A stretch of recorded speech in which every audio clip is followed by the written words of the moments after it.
Hello, I'm Brian Griffith, Superintendent at Penns Valley Area School District. We're here to talk about the Safe School Route 45 Corridor Improvement Project. And I have with me today Dustin Dalton, and Dustin is our Director of Curriculum and Data Analysis. And Cool. you went through the construction project and Oh, renovation at the high school, right?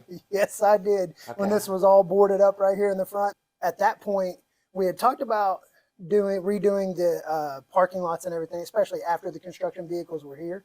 At the same time, we're talking about redoing that. Then we purchased the land. And it's like, okay, wait a minute, hold on. Let's push pause for a second, because now we have the opportunity to really look at our whole facility. We've always had buses and cars leaving at the same time. So the students are all zooming out of here to try to get in front of the buses. Have you ever been involved in an accident on Route 45? Oh, yes, we've stood down there with some safety vests on at 7:30 in the morning, routing traffic around an accident. So when the school district purchased the land that surrounded it, talk to me about the board took a step back, they set some goals, and then what were those goals? What were some of those goals? The goals were safety, first and foremost, programming, kind of deterioration of what we currently had, and trying to make improvements on that kind of stuff. So they hired a firm, Okay. Durkin Exon, I think who it was, and they brought them in. We had a discussion with them as a staff. We had a discussion with them with a group of students that were randomly kind of selected, and they kind of talked about the things that they could see that we needed. And then we brought community members in. We had a community night. You know, the idea was to collect input from a community standpoint, from a student standpoint, from a teacher standpoint, and really kind of say, okay, here is what the collective are saying are important. From that, they developed a survey that then went out, and then that's kind of where the plan started to develop. This has been a lengthy process. 5 years. So we hired Durkin Edson back in 2019. They started collecting information from community and stakeholders. They took all of that information from the surveys, from the meetings, from the discussions, and then they put together a facilities use slash management kind of a plan of these are things that could happen. So But what were yeah, some things that were considered that were excluded? Do you remember that? there were like light crossings, like flashing lights. There was a roundabout discussion of going out in the center of 45 somewhere. There were like all There was kinds of a things. tunnel and a bridge. A tunnel going under, a bridge going over. Yeah, there were. So all of those, basically those expensive options on crossing Route 45. Yeah, those were all rejected. This Durkin Edson group, they did a community-wide survey, right? Correct. And then they presented that information to the school board. Okay.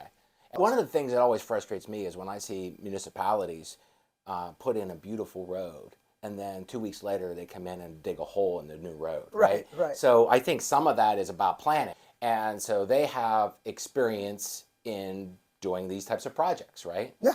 And so they came in, they gave us some ideas, they did the survey, they presented to the board in the spring of and in the early summer of 2020. The board adopted that plan. Yes. And then Durkin Edson in February of 2020, right before the COVID shutdown in March, presented to the board their written report about what these things could look like. Correct. And the board adopted that in March.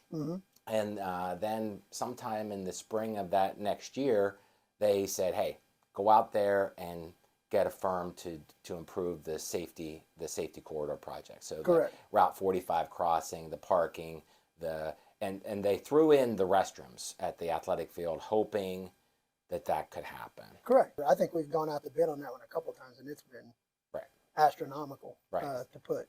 Yeah, a couple $1 million.